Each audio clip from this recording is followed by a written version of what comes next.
बौखलाने की जरूरत नहीं है बंधु जी। सवाल सुनिएगा, लगा सवाल बंधु जी, सवाल सुनिएगा बंधु जी, सवाल तो सुनिएगा। युवाओं की कहाँ बात होती है? युवाओं को लेके कहाँ बात की जाती है? युवाओं को लेके क्या सही तौर पे बात होती है? आप खुद जानते हैं, आप झारखंड के कई कद्दावर नेता में आपका चेहरा है, आपका नाम है, लेकिन क्या युवाओं को लेके बात होती है? CNT SPT की बात कर रहे हैं, क्या यहाँ के जो एक और सवाल, CNT SPT आपने जमीन की बात की, यहाँ आप भी जानते हैं कि किस तरीके से जमीन की लूट हो रही है। वही सवाल मेरा कि बताए जरा बंधु जी, कौन इसे लूट रहा है? कौन लूट रहा है? कौन कौन पार्टी में जमीन दलाल है पूरा?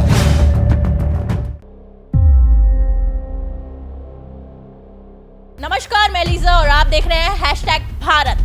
कई सवाल झारखंड में, जहां सियासत लगातार अपनी कुछ ना कुछ चीजों को सामने लेकर के चर्चा में रहती है और ऐसे में कई मुद्दे, अहम मुद्दे पीछे दिखाई पड़ते हैं। रोजगार की बात जहां की जाए तो रोजगार को लेकर के झारखंड में गठबंधन की सरकार ने कई वादे किए थे। उन वादों को कैसे क्या निभा पाई है सरकार? क्या जनता दोबारा विश्वास कर पाएगी इस सरकार पे? इन सभी बातों की चर्चा करेंगे हम। कांग्रेस के कार्यकारी अध्यक्ष बंधु तिर्की हमारे साथ हैं, हम इनसे बात करेंगे और इन्हीं से जानेंगे कि आखिर इनका रिपोर्ट कार्ड क्या कुछ कहता है। इस रिपोर्ट कार्ड में जनता क्या इन पे भरोसा कर पाएगी? दोबारा इनके जो कार्यकाल है वो क्या वापस आ पाएगा? फिलहाल गठबंधन की सरकार है, JMM और कांग्रेस और RJD तीनों का मिल करके गठबंधन हुआ है, वहीं BJP और आजसू यहाँ पे विपक्ष में है। बंधु जी, सबसे पहला सवाल, क्या जनता आप पे कैसे करेगी भरोसा? आपके मैनिफेस्टो में कई चीजें थी, लेकिन वो वादे पूरे नहीं हुए हैं। रोजगार को लेकर के जो आपका वादा था कि हर वर्ष 5 लाख युवाओं को नियुक्ति दी जाएगी, क्या वो नियुक्ति मिल पाई है?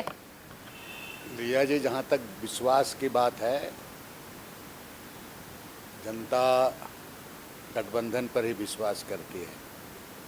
झारखंड प्रदेश में भारतीय जनता पार्टी विश्वास लायक ही नहीं है, इसलिए कि भारतीय जनता पार्टी झारखंड का जनमानस के मुद्दों पर वो कभी उसको मुद्दा बना ही नहीं पाएगी, क्योंकि उनको बाहरी वोटरों को उसको प्रोटेक्शन देना है।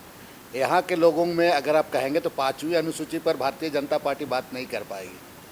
दूसरी बात मैं कहूँगा कि यहाँ का जल जंगल ज़मीन पर भी भारतीय जनता पार्टी बात नहीं कर पाएगी। तीसरी बात मैं कहूँगा कि बहुत सारे ऐसे इशू हैं जिस पर भारतीय जनता पार्टी कभी उस पर वो चर्चा ही नहीं करती है, ना करेगी पूरा। जहाँ तक गठबंधन पर विश्वास की बात है, जनता में विश्वास है, नियुक्तियाँ हो रही है, लेकिन उस नियुक्ति में भी भारतीय जनता पार्टी एक षड्यंत्र के तहत आप समय समय पर कोर्ट चली जाती है और कोर्ट जाने के बाद आपका कुछ नीतिगत बातें आती है, उनको कोर्ट में एक तरफ से कहा जाए पेज पे फंसवा देती है। तो भारतीय जनता पार्टी एक तरफ से सत्ता में आने के लिए सिर्फ और सिर्फ लोक लुभावन की बात करती है। ये जो हमारी गठबंधन की सरकार है, जिसमें हेमंत सोरेन जी मुख्यमंत्री है, एक चीज़ मैं कहूँ, यहाँ का सेंटिमेंट, यहाँ का भावना को हम लोग समझते हैं। अब रही बात कि कुछ चीज़ें हैं, थोड़ा समय लगता है, और जिस तरह से इसको पेचीदा बना दिया गया है, समय समय पर आप देखते होंगे कई तरह की बात को लोगों में ला करके इसको एक तरफ से कहा जाए कि लोगों में एक तरफ से उसको अलग तरीके से दुष्प्रचार करने का काम करती है। नियुक्तियां हो रही है। हाँ, हो रही है नियुक्तियां। ज़रा मुझे ये बताए, आपने कहा कि कोर्ट चली जाती है, बिल्कुल सुनिएगा, सवाल सुनिएगा, कोर्ट चले जाती है।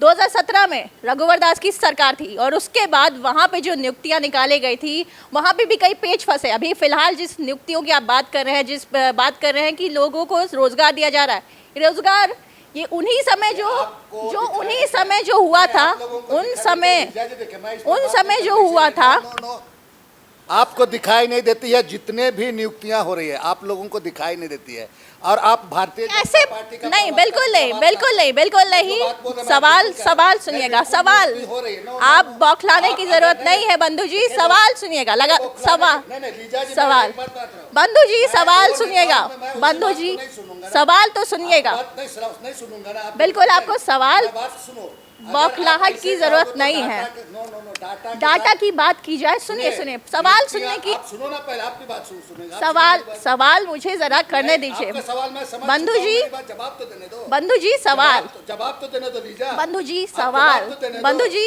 सवाल सुनिएगा, जरा सवाल नहीं, सुनिएगा। नहीं, सवाल आप पहले जवाब तो बिल्कुल सुनो। आपका बौखलाना बन रहा है, बौखलाने लेकिन मैं क्यों बौखलाऊंगा? युवाओं को, मैं मंत्री हूं युवाओं की क्या? कहाँ बात होती मैं है, बौखलाया युवाओं हूं को क्या? लेके कहाँ बात की जाती कौन है, सी के बारे? युवाओं को लेके क्या सही तौर पे बात होती है? आप खुद जानते हैं, आप झारखंड के कई कद्दावर नेता में आपका चेहरा है, आपका नाम है, लेकिन क्या युवाओं को लेके बात होती है? आप एक बात को ना करके आप दूसरी तरफ बात कर रहे हैं। हम डाइवर्ट नहीं कर रहे हैं, हम कह रहे हैं क्या युवाओं को लेके यहाँ कैसे काम हुआ है, कैसा काम हुआ है, आप मुझे यही बता दें, युवाओं को लेके क्या हुआ है? देखिए एक चीज को समझिए, देखिए पहले एक बार नियुक्ति की बात में आए आप नियुक्ति की बात आधा अधूरा बात ना कहें। युवाओं को लेके बिल्कुल ठीक है, आप नियुक्ति के बारे में बताएं ना, नहीं, मैं आधा अधूरा बात ना कहें, और नहीं तो मैं बात नहीं करूंगा इस पर। मैं नियुक्ति के बारे में बताएं। नियुक्ति कह रहा हूँ। देखिए आपने देखा होगा कि पारा शिक्षकों से उठा के देखिए, डेंटल मेडिकल से लेकर के उठा करके मेडिकल पंचायत सचिव की बात को उठा करके शिक्षक की नियुक्ति के बात को लेकर नियुक्ति हुई है। आप कोई चीज़ों के एक सिरे से फिर वही बात, फिर अरे यार पूरा तो बात करने दो, पूरा तो बात करने दो ना, पूरा मैं बोल रहा हूँ आपको, नियुक्ति हुई है, ठीक है, आप इसको जितनी मात्रा में होनी चाहिए उतना नहीं हुई है, लेकिन आप समय समय पर देख लेते हैं यहाँ पर कई एक चीज़ को, कोर्ट चले जाते हैं लोग, और कोर्ट कौन जाने वाले लोग हैं? भारतीय जनता पार्टी के लोग, चिन्हित लोग हैं, इसको छिपा हुआ है क्या? दूसरी बात, युवाओं के बारे जहाँ तक बात है, इसके बारे में युवाओं के बारे में आपका भी क्या देख रहे हैं, युवाओं को आपको गुरुजी योजना के तहत उसको ही किया जा रहा है, फिर आपका परदेसिया योजना के तहत ही किया जा रहा है तुम्हारा।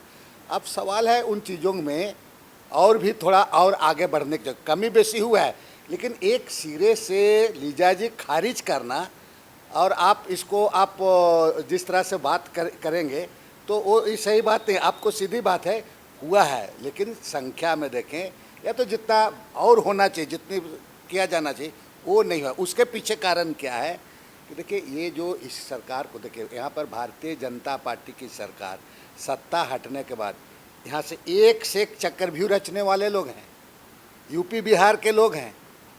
आप एक नज़रिया से आप लोग देखते हैं, हम कोई सत्ता में नहीं, हमको बौखलाहट नहीं है, क्यों हम बौखलाएंगे? हम मेरी सदस्यता चली गई, हम क्यों बौखलाएंगे? हम जानते हैं मैं जितना करता हूँ, कौन हमसे आँख में आँख मिला के कौन नेता बात कर सकता है? कौन कर सकता है? जमीन के बारे में कौन? आप सीएनटी एसपीटी की बात कर रहे हैं, क्या यहाँ के जो एक और सवाल, सीएनटी एसपीटी आपने जमीन की बात की, यहाँ आप भी जानते हैं कि किस तरीके से जमीन की लूट हो रही है, कौन लूट रहा है? वही सवाल मेरा कि बताए जरा बंधु जी, कौन इसे लूट रहा है? कौन लूट रहा है और कौन कौन पार्टी में जमीन दलाल है पूरा, ये बात को आपको भी जानना चाहिए विशेष रूप से। हम क्या बताएं, आप उसको पता लगाओ, मैं तो जहां बोलना रहता है उसको बोल ही देता हूं। कौन लोग हैं इस पर जमीन में ज़्यादा लोग काम कर रहे हैं, आप घूमते हैं लोगों के बीच में। आप बंधु जी, डुमरी उपचुनाव सामने, अब चलिए डुमरी उपचुनाव सामने है, जहां एक तरफ बेबी देवी को मधुपुर की तरह दोबारा मतलब शपथ दिला दी जाती है मंत्री पद की। इसे कहा जा रहा है कि मधुपुर दोहराना चाह रही है सरकार। विपक्ष लगातार ये भी आरोप लगा रही है कि सरकार डरी हुई है, इसीलिए ये मधुपुर दोहरा करके डुमरी में भी इस तरीके का खेल खेला जा रहा है। इसमें क्या कुछ कहेंगे आप? देखिए, डुमरी उपचुनाव में विपक्ष को जो बोलने दीजिए, बेबी देवी जीतेगी, समय आने दीजिए। विपक्ष का अपना बोलना है, उसको अपना दुकान चलाना है, बोलेगा ही, लेकिन जगन्नाथ महतो का क्या योगदान था, किस तरह वो संघर्षशील नेता रहे हैं, ये पूरे डुमरी वासी जानते हैं। इसलिए इस पर बहुत ज़्यादा विपक्ष को हम लोग के बारे में चिंता उनको नहीं करनी, वो अपना चिंता करे। उनके पास कैंडिडेट भी है, पता चलेगा ना समय आने पर।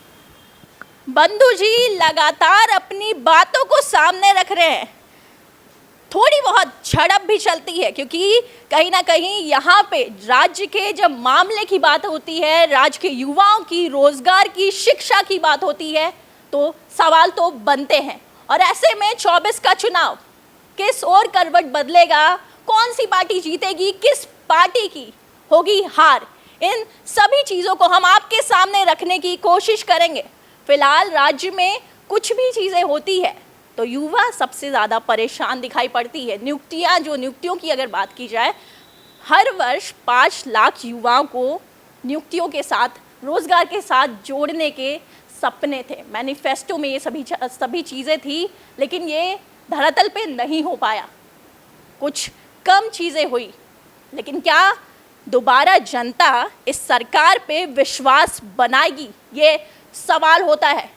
ऐसी ही खबरों के लिए बने रहे #भारत न्यूज़ के साथ। कैमरा पर्सन सुजीत के साथ लीजा, #भारत रांची से।